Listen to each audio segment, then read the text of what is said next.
Zahra hadir. Mia hadir. Okta hadir Ibu. Resmi hadir. Wahyu hadir. Kanaya hadir. Wah, semuanya hadir ya? Iya Ibu. Jadi sebelum kita memulai pelajaran juga, Ibu akan bertanya nih, siapa yang pernah membantu ibunya memasak di rumah? Saya.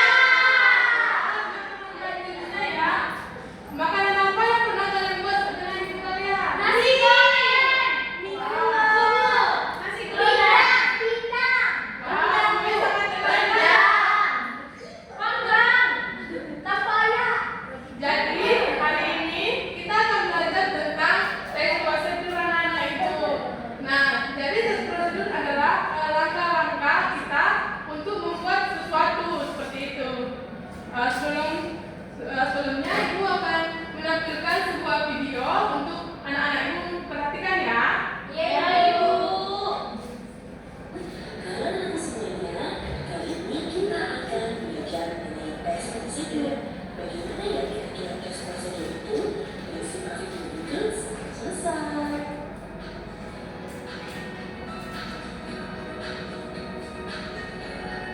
Kita akan melanjutkan materi mengenai teks prosedur, mengenai pengertian, jenis, ciri, struktur, dan juga kaidah kebersaannya. Yang pertama mengenai pengertian teks prosedur, yaitu teks yang menyatakan langkah-langkah suatu aktivitas atau kegiatan untuk menyelesaikan suatu pekerjaan. Teks prosedur ini dibutuhkan sebagai panduan bagi seseorang dalam membuat atau menyusun sesuatu.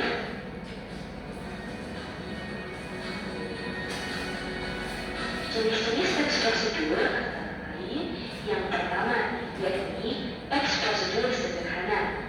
Teks prosedur sederhana hanya berisi 2 atau 3 langkah saja. Contohnya prosedur untuk mengoperasikan setrika. Yang kedua yaitu teks prosedur kompleks. Teks prosedur kompleks ini terdiri atas banyak langkah dan jenjang untuk tiap tahapannya. Contohnya prosedur pembayaran tilang oleh polisi. Dan yang ketiga adalah teks prosedur protokol, yakni teks prosedur yang langkahnya bisa dibolak-balik, tapi dengan tujuannya tetap bisa tercapai. Contohnya cara memasak mie instan. Kadang kita kalau masak mie instan kan beda-beda.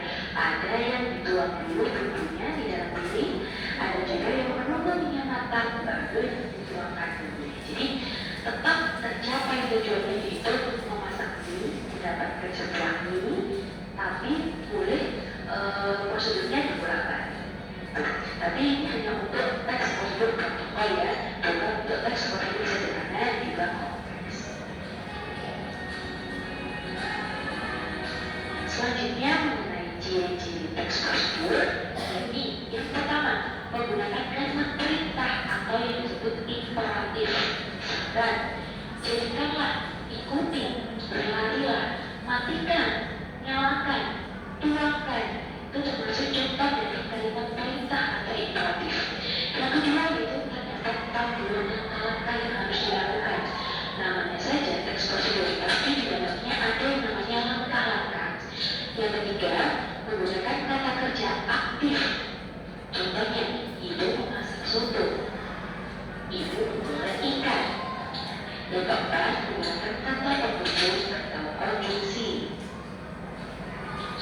Dan lalu sehingga kemudian selanjutnya. Yang kelima terdapat aturan dalam hal bahan atau kegiatan.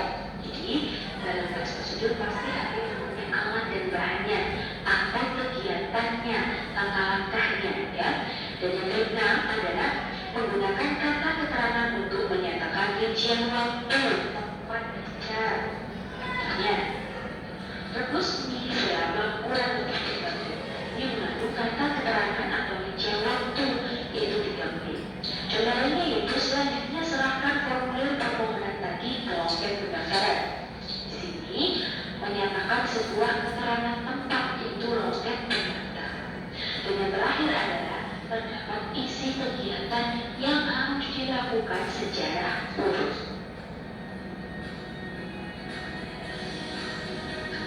Selanjutnya mengenai struktur teks prosedur. Struktur teks prosedur yang pertama ada tujuannya. Nah, pada awal pembuatan teks prosedur ini, penulis memberikan penjelasan terkait tujuan dalam penyusunan teks prosedur. Hal ini juga bisa menginformasikan hasil akhir yang akan dicapai. Jadi ketika kalian ingin membuat kopi, maka tujuannya adalah membuat kopi yang tepat. Misalkan seperti itu ya. Kemudian yang kedua, material. Material di sini adalah hal-hal yang harus dipersiapkan, yang meliputi alat dan bahan yang dibutuhkan dalam pelaksanaan kegiatan. Jadi harus dipersiapkan terlebih dahulu apa saja alat dan juga bahannya. Dan nantinya alat dan bahan itu akan ditulis juga di dalam teks prosedur tersebut. Yang ketiga ada langkah-langkahnya.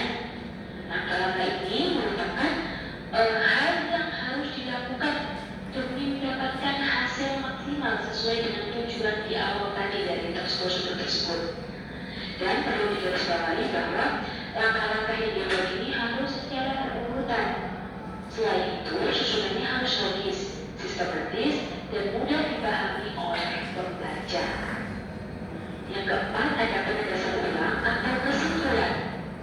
Di sini merupakan bagian terakhir yang menjelaskan tentang kesimpulan dari prosedur yang telah kalian lakukan. Tapi untuk kesimpulan ini bersifat opsional, jadi boleh dicantumkan, boleh juga. Jadi anak-anak ibu, dalam sebuah teks prosedur itu harus ada tujuan. Nah, tujuan ini adalah kenapa sih kita harus membuat ini, untuk apa sih kita membuat makanan ini, contohnya seperti itu. Yang kedua adalah material. Material ini adalah bahan-bahan atau alat-alat yang kita perlukan dalam membuat sesuatu. Nah, selanjutnya adalah langkah-langkah. Nah, langkah-langkah ini adalah cara-cara kita dalam membuat sesuatu dan itu harus berurutan. Dan terakhir adalah ada kesimpulan. Jadi kesimpulan ini adalah penjelasan ulang dari teks prosedur yang sudah kita buat tadi. Nah, teks prosedur ini juga tidak hanya membuat makanan ya anak-anak ibu. Jadi teks prosedur ini juga bisa membuat seperti langkah-langkah membuat kerajinan tangan seperti bunga, boleh seperti itu. Jadi tidak hanya buat makanan saja. Nah, sekarang ibu minta kepada anak-anak ibu untuk membuat contoh teks prosedur. Kalian boleh bebas memilih membuat apa saja. Misalnya bisa membuat makanan, bisa membuat kerajinan tangan,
berwarna coklat seperti warna kecap, lalu dimasukkan kecap, lalu aduk sampai hingga merata dengan api kecil saja.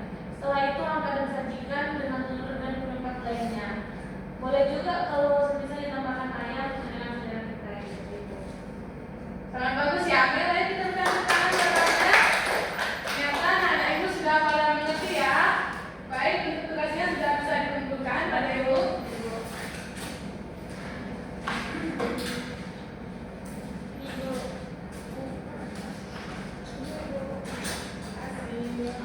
Ibu akan menyontek. Tidak boleh nyontek ya.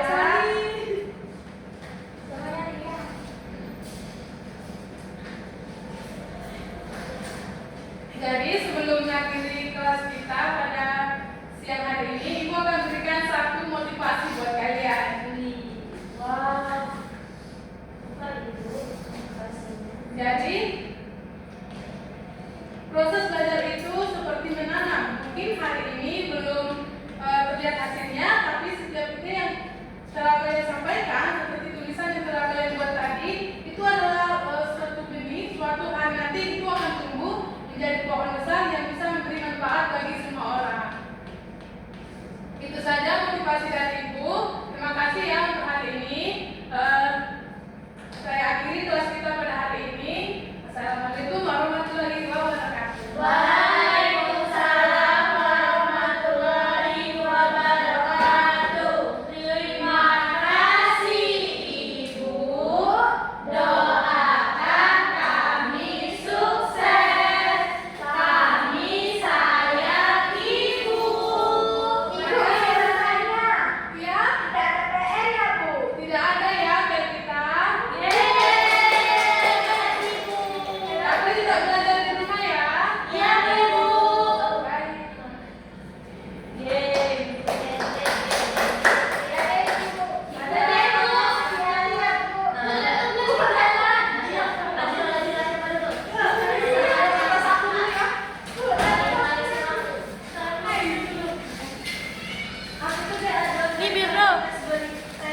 Sumpah,